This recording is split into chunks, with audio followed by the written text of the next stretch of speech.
अभिजीत और विवेक living room के TV ये हॉरर मूवी देख रहे थे। विवेक अभिजीत के घर रात को सोने के लिए आया था क्योंकि उस दिन अभिजीत के mummy papa out of town गए थे और अभिजीत घर पर अकेला था। तभी टीवी में मूवी का वो डरावना सीन चल रहा था जिसमें वो चुड़ैल टीवी के बाहर निकल कर आती है। वो दोनों भी बहुत ज्यादा डर गए थे। तभी घर के दरवाजे पर किसी ने दस्तक दी और दोनों की सांसें रुक गई। भाई, इतनी रात गए कौन आया होगा? कहीं वो सीरियल किलर तो नहीं है ना? तभी फिर से किसी ने दरवाजा पीटते हुए दस्तक दी। कौन है? अभिजीत ने डरते हुए अंदर से पूछा, पर बाहर से कोई भी जवाब नहीं आया। मैं पूछता हूँ कौन है? विवेक ने जोर से चिल्लाते हुए पूछा। मैं हूँ, ईशा।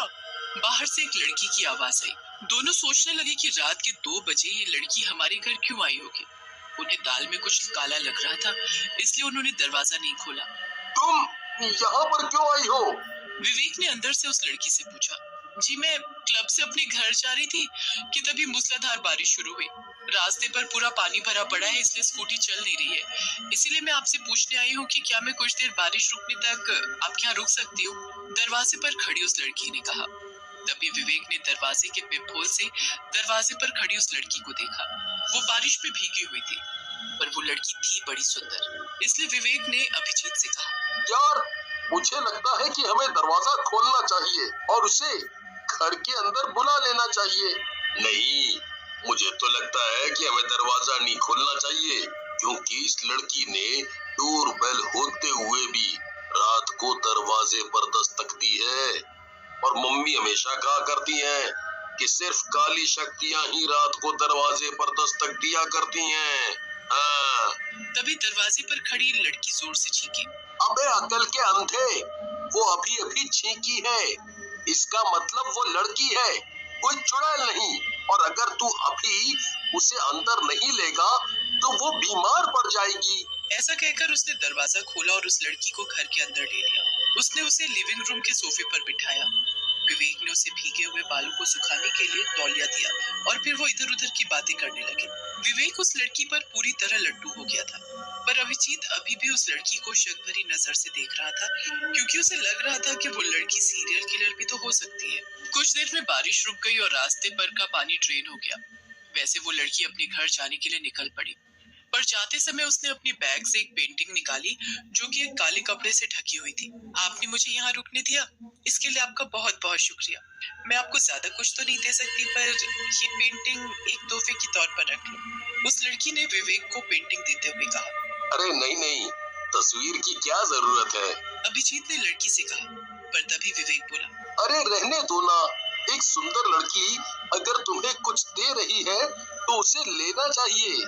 इसीलिए अभिजीत चुपचाप बैठ गया। उसके बाद वो लड़की वहां से चली गई। उस लड़की के चले जाने के बाद विवेक ने उस पेंटिंग पर ढका हुआ काला कपड़ा निकाला और उस पेंटिंग को देखकर वो चौंक गया, क्योंकि वो पेंटिंग बहुत ही डरावनी थी। वो पेंटिंग एक जंगल की थी जिसमें एक बड़ा सा बरगद का पेड़ था, जिसकी हवाई जड़ों से कई सारे कटे हुए लड़कों के सर बंधे हुए थे। पेड़ के नीचे एक काला डरावना आदमी हाथ में कुल्हाड़ी लिए खड़ा था, जिस पर खून लगा हुआ था।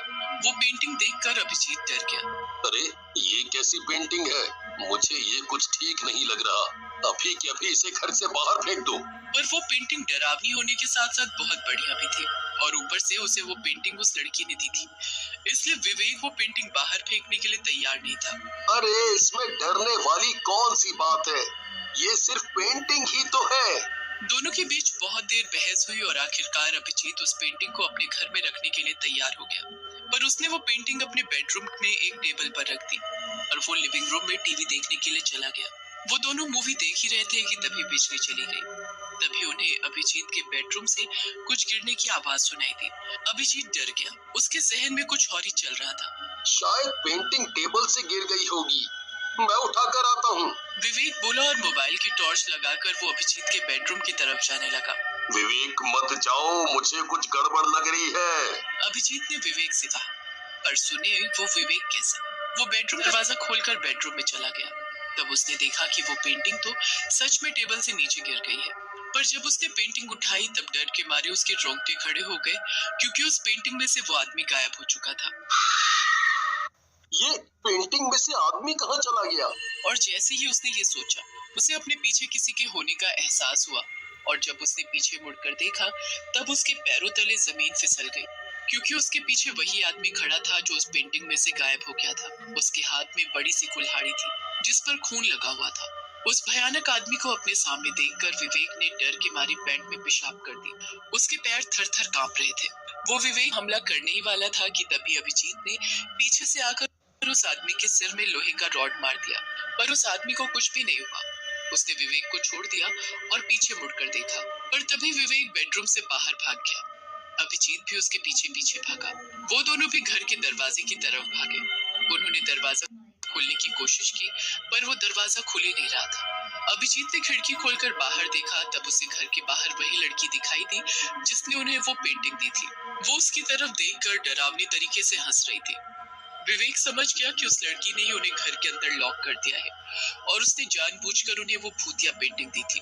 तभी अभिजीत जोर से चिल्लाया, विवेक, भाग, वो हमारी तरफ ही आ रहा है। जब विवेक ने पीछे मुड़कर देखा तो वो आदमी उनकी तरफ ही आ रहा था। अभिजीत ने उसका हाथ पकड़ा और उसे खींचते हुए स्टोर रूम में ले गया। उन्होंने दरवाजा अंदर से बंद कर लिया। उन्हें समझ नहीं आ रहा था कि अब क्या करें।